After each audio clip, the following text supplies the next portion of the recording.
Bonjour à tous, dans cette petite vidéo on va essayer de vous résumer l'aspect technique et la technologie qui se trouve dans la chaudière ETA Pellets Unit. Donc ça c'est la 711-15 kW, 711 ou 15 kW. Voilà, ici on a un modèle déshabillé, donc pour bien comprendre comment elle est fabriquée et comment elle fonctionne. Donc la première chose est de comprendre que la chaudière a toujours le système d'aspiration des pellets pour faire un silo principal qui peut être éloigné jusqu'à 20 mètres de la chaudière. Donc ce silo principal il peut être de toutes les technologies qui existent sur le marché, donc silo sur mesure avec vis sans fin, une sonde d'aspiration, 4 ou 8 sondes d'aspiration avec commutateur, silo enterré, silo textile, silo sur mesure avec en bois généralement. Et donc, ou bien simplement un petit bac qu'on met à côté de la chaudière pour remplissage par sac, de la taille qu'on veut, de la forme qu'on veut.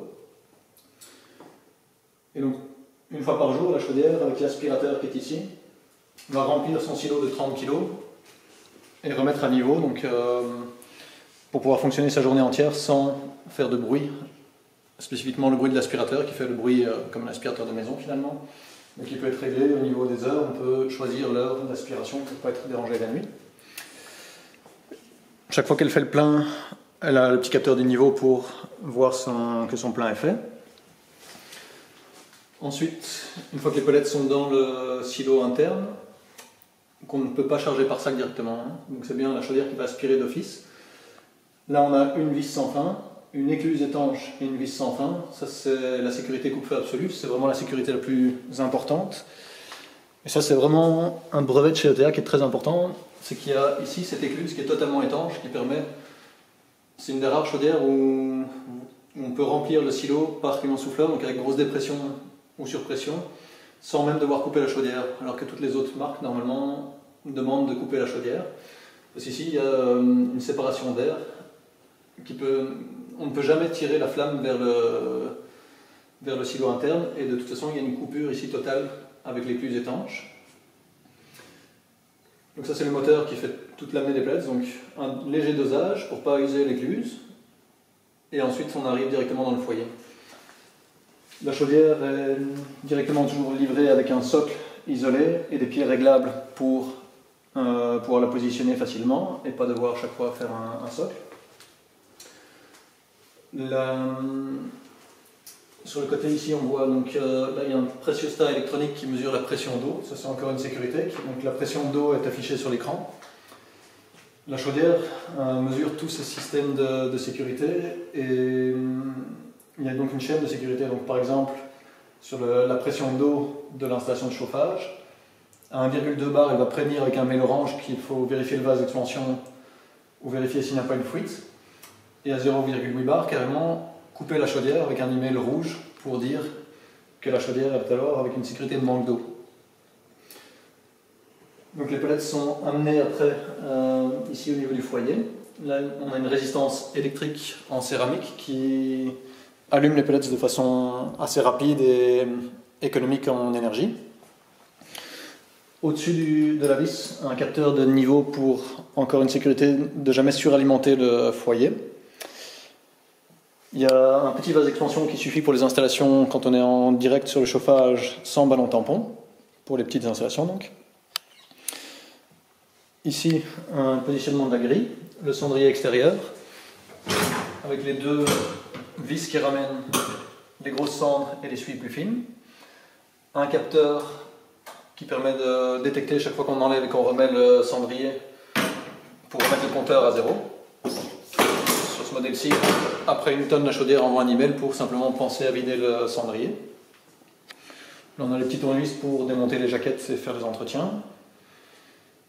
Au niveau des platines électroniques, on a la platine pour le 24 volts, la platine pour tout ce qui est gestion interne de la chaudière, et la platine GMC qui elle est la même platine de 7 à 500 kW et qui va de pair avec l'écran tactile qui est aussi le même pour toute la gamme. Et ça c'est vraiment un point fort énorme chez ETA, c'est cette régulation. Ça fait maintenant plus de 10 ans qu'ils ont développé ça. Et c'était les premiers donc, à monter ce système de chaudière régulé par un ordinateur. Donc ici en fait c'est un ordinateur qui tourne sous Linux, sous forme d'une tablette à finition vert. Et avec ça, donc, on peut vraiment commander l'entièreté de sa distribution. C'est quasiment une domotique complète pour le chauffage. Donc là, on a 2 circuits de chauffage mélangés, de solaire thermique, boucle sanitaire, cascade de chaudière, ballon tampon, ballon sanitaire, réseau de chaleur, communication avec un poêle hydro ou avec une piscine. Donc tout ça est géré depuis cette carte-ci. Ici, on a la sonde lambda qui est une mesure de l'oxygène résiduel. Donc c'est ce qui permet à la chaudière de faire une gestion électronique de combustion.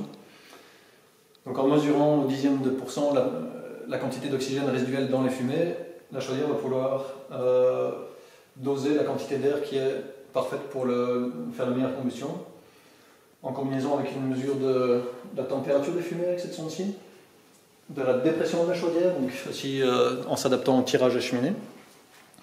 Et après, donc, elle va travailler sur le ventilateur pour doser l'air primaire et l'air secondaire pour faire gazification et post-combustion du bois.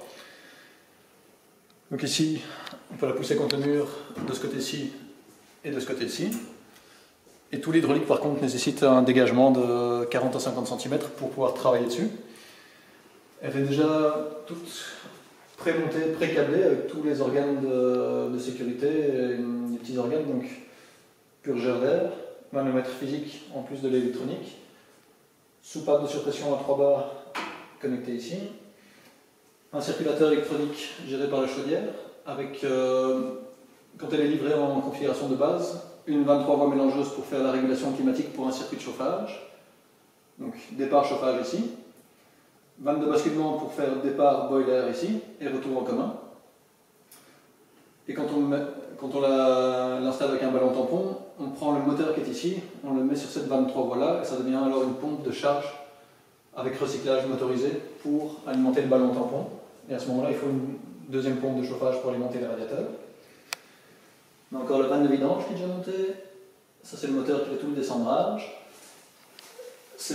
Les chaudières ETA sont étanches en chaleur jusqu'au modèle 32 kW. Donc ça, c'est la prise d'air qui peut être connectée avec ce genre de tuyau vers l'extérieur pour, quand la chaudière est dans le volume protégé, augmenter le rendement global. Et c'est très important aussi quand on la met dans une buanderie à côté des machines pour ne pas avoir le chlore des produits des machines à laver qui viennent attaquer l'acier en faisant de l'acide chlorhydrique. Ensuite, donc, on a la sortie des fumées qui se trouve au-dessus avec un adaptateur ici. Donc la sortie est en 113 et généralement on adapte en 130 pour la sortie, donc avec tubage de cheminée ou cheminée double paroi jusqu'au toit. On peut voir aussi tout le système à l'intérieur de descendrage. Donc là je vais l'allumer pour montrer. Donc la chaudière fait bien un nettoyage tout à fait automatique du brûleur et des carnaux, avec un triple parcours des fumées qui montent, qui descendent et qui remontent. Donc là ça va lâcher par à-coup. Ça c'est le ramenage donc, des carnaux, donc les turbulateurs qui vont faire tournoyer la fumée pour maximiser l'échange thermique et en même temps en profiter pour faire un nettoyage. Et dans le fond du brûleur, il y a ces lamelles en acier amovible qui vont tourner sur le peigne rigide 5 tours pour vraiment nettoyer complètement le lit du foyer et la braise et pouvoir ensuite tout ramener dans le cendrier extérieur.